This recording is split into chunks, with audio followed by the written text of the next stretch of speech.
আর আমি বলেছিলাম যে একদল খেয়ে গিয়েছে আর একদল খাওয়ার জন্য রেডি হয়ে আছে। তো এখানে কি আমি কোনো দলের নাম বলেছি? বাংলাদেশে ৪৮টা প্রায় নিবন্ধিত রাজনৈতিক দল, কোন দলের নাম আমি বলিনি। কথাটাকে আমি জেনারেল রেখেছি।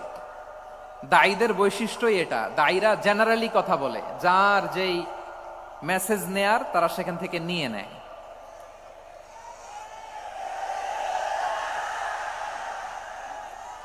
তো কোন দল এটা নিয়ে কোনো কথা বলল না, আপনারা এটাকে নিজের গায়ে যে মাখালেন, এটা ঠিক হয়নি। আমি বলবো যে এটা খুবই অনভিপ্রেত হয়েছে।